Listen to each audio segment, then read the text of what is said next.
Hello and welcome back to schoolaster.com। मैं हूं सुप्रिया और आज हम बात करेंगे एक ऐसे टॉपिक के बारे में जो इस टाइम पे हमारे वर्ल्ड के सामने एक बहुत बड़ी मेजर कंसर्न बन के खड़ा है और वो है आर्थिक मंदी यानी कि ग्लोबल रिसेशन। आखिर ये पता कैसे चलता है कि रिसेशन आया है कि नहीं आया है या ये ग्लोबल लेवल पे है कि नहीं है?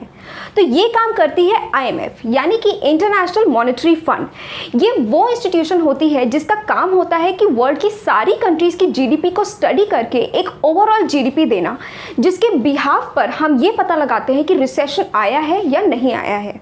और रिसेंटली IMF की एक रिपोर्ट के मुताबिक our world has entered into the state of great recession. और ये रिसेशन इकोनॉमिस्ट का मानना है कि 2008 की फाइनेंशियल क्राइसिस से भी ज़्यादा खतरनाक है। आगे बढ़ने से पहले जान लेते हैं कि आखिर ये रिसेशन होता क्या है। आपने अक्सर इकोनॉमी के रिस्पेक्ट में इन टर्म्स को सुना होगा, depression, recession, slow down. In terms से आपका अक्सर सामना हुआ होगा, पर ये होते क्या हैं? तो आइए जानते हैं। सबसे पहले बात करते हैं स्लो डाउन की।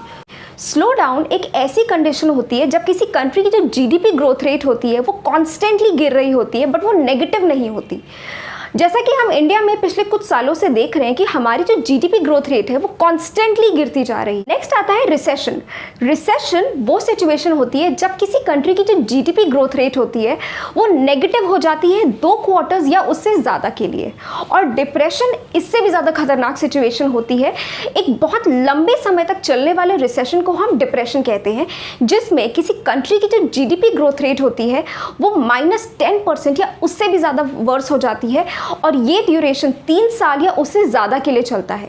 और ऐसी सिचुएशन अभी तक सिर्फ एक बार अराइज हुई है, वो थी during the period of great depression of 1929, जिसमें जो हमारी वर्ल्ड जीडीपी थी वो -15% हो गई थी, जिसकी वजह से जो अनएम्प्लॉयमेंट लेवल था वो 25 से 30% तक पहुंच गया था और ये बहुत ही ज़्यादा वर्स्ट सिचुएशन हो गई थी और इससे निकलने के लिए ऑलमोस्ट 10 साल का वक्त लगा था। अगर हम बात करें 2008 की क्राइसिस की, तो हमारी जो ओवरऑल जीडीपी थी वो -1% हो गई थी, जिसकी वजह से लाखों लोगों ने अपनी जॉब्स खो दी, बहुतों की सैलरी कट ऑफ कर दी गई और बहुत सारे लोगों को ले ऑफ कर दिया गया, यानी कि उन्हें टेम्पररली जॉब से हटा दिया गया था क्योंकि companies were not eligible to pay them.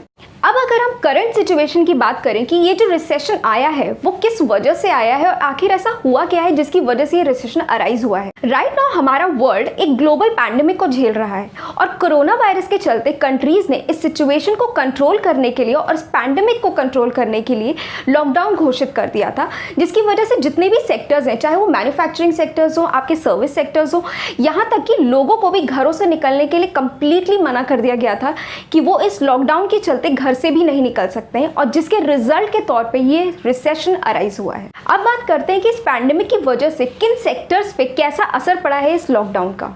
तो सबसे पहले बात करते हैं FMCG सेक्टर की। FMCG सेक्टर यानी कि फास्ट मूविंग कंज्यूमेबल गुड्स, ये वो सेक्टर है which is considered to be the 4th largest contributor in the GDP of the country. FMCG sector में अगर हम बात करें स्टेप बाय स्टेप प्रोसेस की, तो सबसे पहले आता है रॉ मटेरियल प्रोक्योरमेंट।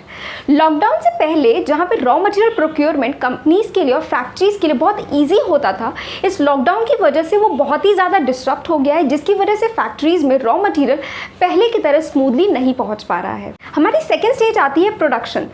अब जब लॉकडाउन की वजह से लोगों को घर से निकलना ही बंद कर दिया गया है, उन्हें वर्क फ्रॉम होम करना है, तो प्रोडक्शन के लिए वर्कर्स फैक्ट्री में कैसे जा सकते हैं?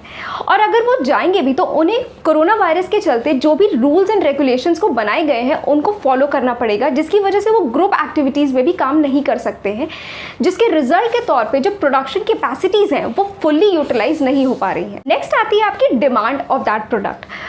अगर FMCG सेक्टर की बात करें तो हमारे जो गुड्स हैं वो 2 पार्ट्स में डिवाइडेड है, एक इसेंशियल गुड्स और दूसरे आपके लग्जरी गुड्स। जहाँ तक इसेंशियल्स की बात है, इसेंशियल्स नाम से ही पता चलता है जिन चीज़ों की डिमांड पे बहुत ज़्यादा असर नहीं आ पाएगा क्योंकि वो इसेंशियल है। फॉर एग्जाम्पल आपके फार्मास्यूटिकल्स, आपके फूड, ये बहुत ही ज़्यादा इसेंशियल होते हैं जिनकी डिमांड में पैंडेमिक की वजह से भी ज़्यादा असर नहीं आया है।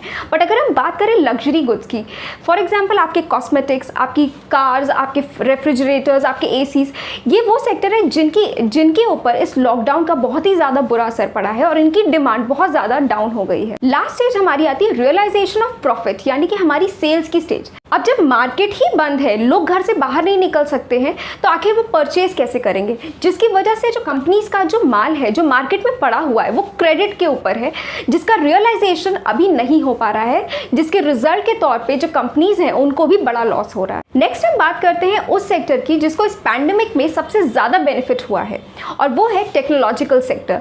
यानी कि आपका नेटफ्लिक्स, अमेजॉन प्राइम, आपकी ऑनलाइन गेमिंग, ऑनलाइन स्टडिंग, जितने भी ये टेक्नोलॉजी ड्रिवन प्लेटफॉर्म्स हैं उन्हें सबसे ज़्यादा बेनिफिट हुआ है इस लॉकडाउन का। आप चाहें तो अपने टाइम को किल कर सकते हैं या फिर उसे यूटिलाइज कर सकते हैं एक नई स्किल को सीखने के लिए।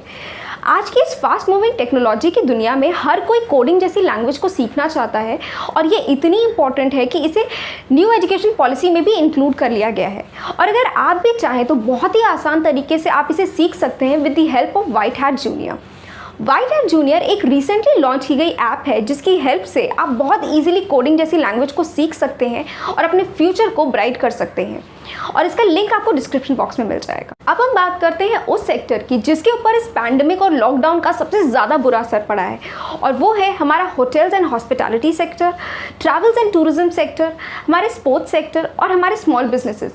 ये वो सेक्टर्स हैं जिनके ऊपर इस लॉकडाउन का बहुत ही ज़्यादा बुरा असर पड़ा है, और कहीं ना कहीं ये कम्प्लीटली शट डाउन हो चुके हैं। अगर आप एज एन इंडिविजुअल सोचिए तो ना ही आप कहीं घूमने जा सकते हैं, ना ही कहीं आप किसी रेस्टोरेंट में जा सकते हैं, ना ही किसी स्पोर्ट्स के इवेंट को अटेंड कर सकते हैं, और एज एन इंडिविजुअल ही नहीं बल्कि ये कंट्री में भी कोई नहीं कर सकता, ना ही इस वर्ल्ड लेवल पे भी इस टाइम पे कोई इस तरह की एक्टिविटीज़ को नहीं फॉलो कर सकता है, जिसकी वजह से लाखों लोग जॉबलेस हो चुके हैं।